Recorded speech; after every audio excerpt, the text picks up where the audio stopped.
Good morning, I'm Faye Barker. Labour's called for an urgent investigation into claims the chairman of the BBC helped Boris Johnson secure an £800,000 loan. Richard Sharp is reported to have helped the former Prime Minister just weeks before he was recommended for the role of chairman by Mr Johnson. Both deny any wrongdoing. Graham Stothard reports. Thank you all very much. Last year, after 3 years in power, Boris Johnson resigned as Prime Minister amidst accusations of sleaze and cronyism. Now on the backbenches, they continue to dog him. The latest, that BBC chairman Richard Sharp helped him secure an £800,000 loan just weeks before he was recommended for the job at the broadcaster by the then Prime Minister.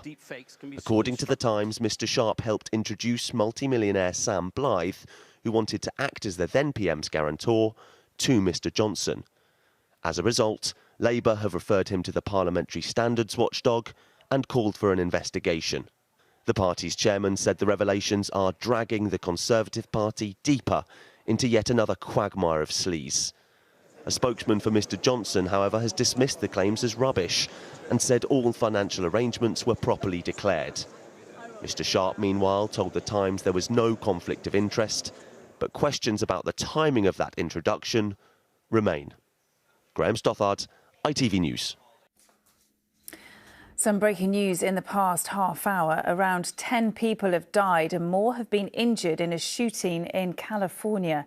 The incident took place at a celebration for Chinese Lunar New Year in Monterey Park near Los Angeles.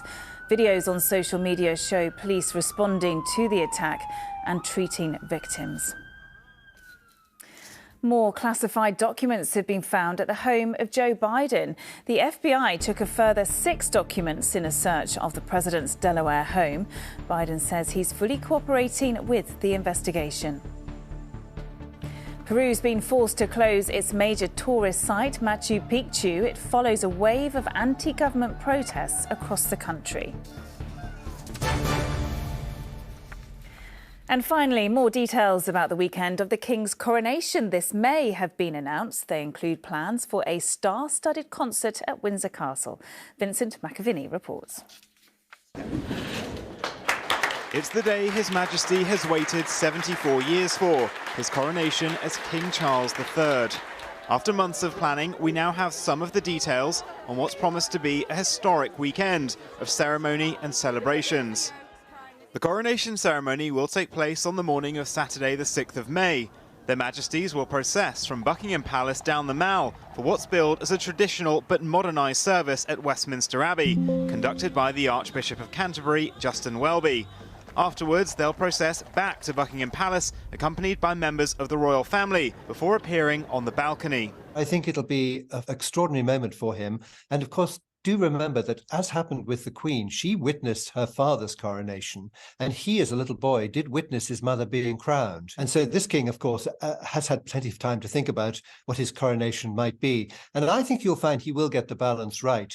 Sunday the 7th of May will be a much more informal day of celebrations, with events shifting to Windsor Castle for a special televised coronation concert. There will be a national ballot for tickets.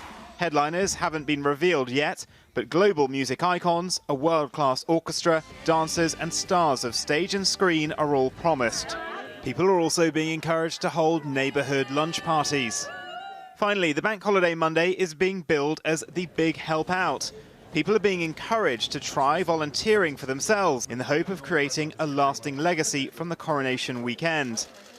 There are many details yet to be confirmed by the palace. Notably absent is any word on whether the Sussexes or Prince Andrew will be in attendance. What we do know, though, reveals much about how King Charles intends to reform the role of monarch, in the hopes of securing not just his own reign, but 2 princes attending, who now wait themselves in the line of succession. Vincent McAviney, ITV News. That's it for now. We'll be back just after 2. Have a good morning. Bye-bye.